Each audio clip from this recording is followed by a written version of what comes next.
Hello நண்பர்களே, நான் உங்கள் அனிகா. இது உங்கள் அனிகா டாக்ஸ். இன்றைய காணொளியில நாம எதை பத்தி பார்க்க போறோம்னா, நாம் எல்லோரும் விரும்புவது ஒன்றுதான், இளமையாக ஆரோக்கியமாக இருக்கணும் அப்படிங்கிறது. சிலரை கவனிக்கும் போது அவர்களுக்கு வயது என்னவென்று தெரியாது. இன்னும் சிலரோ இளமையிலேயே வயதான தோற்றத்துல இருப்பாங்க. இதற்கு காரணம் என்ன? நம்முடைய உணவு முறைதான். இன்று முதுமையை தள்ளி போட்டு உங்களை எப்போதும் இளமையாக வைத்திருக்க உதவும் டாப் 5 ஆன்டி ஆக்சிடென்ட் நிறைந்த உணவுகளை பற்றி பார்க்க போகிறோம். அதுக்கு முன்னாடி நீங்க இன்னும் சேனலை சப்ஸ்கிரைப் செய்யலன்னா சப்ஸ்கிரைப் செய்வதோடு பக்கத்தில் உள்ள பெல் ஐகானை பிரஸ் பண்ண மறக்காதீங்க. அப்பதான் நான் போடக்கூடிய வீடியோக்கள் உங்களுக்கு நோட்டிபிகேஷன்ல வரும். நம்முடைய உடலின் மெட்டபாலிசம் என்பது தினசரி நடக்கும் ஒரு புதுப்பித்தல் வேலை. இதில் பழைய செல்கள் அழிந்து புதிய செல்கள் உருவாகி கொண்டே இருக்கும். ஆனால் நாம உண்ணும் கெட்ட உணவுகள் மற்றும் சுற்றுச்சூழல் நச்சுக்களால நம் உடலில் ஃப்ரீ ரேடிக்கல்ஸ் எனப்படும் அழுக்குகள் சேர்ந்துடுது. இந்த அழுக்குகள் அதிகமாக சேரும்போதுதான் தோல் சுருக்கம், முடி உதிர்தல், சீக்கிரமே வயதான தோற்றம் இது போன்ற பிரச்சனைகள் ஏற்படுகிறது. இதை சரி செய்ய இயற்கை நமக்கு கொடுத்த வரம்தான் ஆன்டி ஆக்சிடென்ட்ஸ்.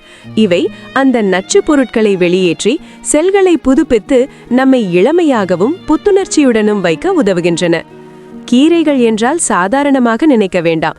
முருங்கைக்கீரை, பசலைக்கீரை, புதினா என இதில் நீர் சத்து, நார் சத்து, இரும்பு சத்து, வைட்டமின் சி, ஏ, கே என எல்லாமே கொட்டி கிடக்குது. குறிப்பாக முருங்கைக்கீரை புரதம் நிறைந்த ஒரு சூப்பர் ஃபுட். தினமும் மதிய உணவில் கீரைகளை சேர்ப்பது கண் பார்வை முதல் ஒட்டுமொத்த உடல் ஆரோக்கியம் வரை எல்லாத்துக்கும் நல்லது. புதினாவை டீயாகவோ சட்னியாகவோ எடுத்துக்கொண்டால் சிறந்த ஆன்டி ஆக்சிடென்ட் நம்ம உடலுக்கு கிடைக்கும். இரண்டாவதா, தக்காளியில் லைகோபின் அப்படிங்கிற சக்தி வாய்ந்த ஆன்டி ஆக்சிடென்ட் இருக்குது. இது இதய ஆரோக்கியத்திற்கும் இளமையை தக்க வைக்கவும் சிறந்தது. கேரட்டில் உள்ள வைட்டமின் ஏ கண்களுக்கு மட்டுமல்ல, இளமையை தக்க வைக்கவும் உதவுகிறது. பீட்ரூட், கேரட் போன்ற சிவப்பு மற்றும் ஆரஞ்சு நிற காய்கறிகள் நம் ஏஜிங் ப்ராசஸை மெதுவாக்கி என்றும் இளமையாக வைக்க பெரிதும் துணை புரியும். மூன்றாவதா, நம் சமையலில் அத்தியாவசியமான இந்த மஞ்சளில் கர்க்யூமின் என்னும் ஆன்டி ஆக்சிடென்ட் உள்ளது. உடலில் அடிபட்டு ஏற்படும் வீக்கம், காயங்களை குறைக்க மஞ்சள் ஒரு முக்கியமான மருந்து. மஞ்சள் பால் குடிப்பது, சமையலில் சேர்ப்பது என தொடர்ந்து பயன்படுத்தும் போது இது வைரஸ், பாக்டீரியாக்களை அழிப்பதுடன் புற்றுநோய் வரும் வாய்ப்பையும் குறைக்குது.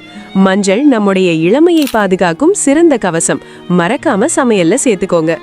நான்காவதா, இளமையை தக்க வைக்கிறதுக்கு எண்ணெய் மிக முக்கியம்.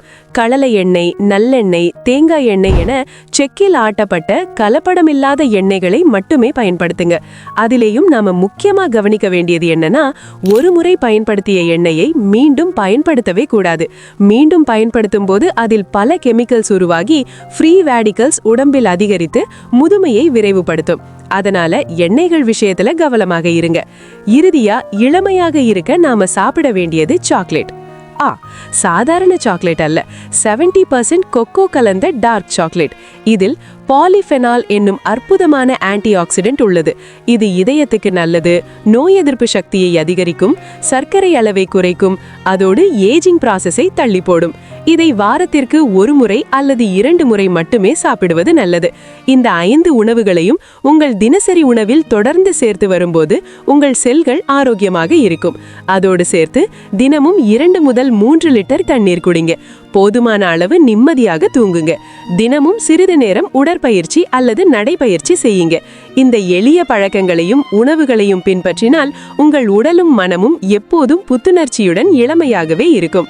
இந்த தகவல் உங்களுக்கு பயனுள்ளதாக இருக்குது அப்படின்னு நினைச்சீங்கன்னா மறக்காம லைக் செய்யுங்க. உங்கள் நண்பர்களுக்கும் குடும்பத்தினருக்கும் ஷேர் செய்யுங்க.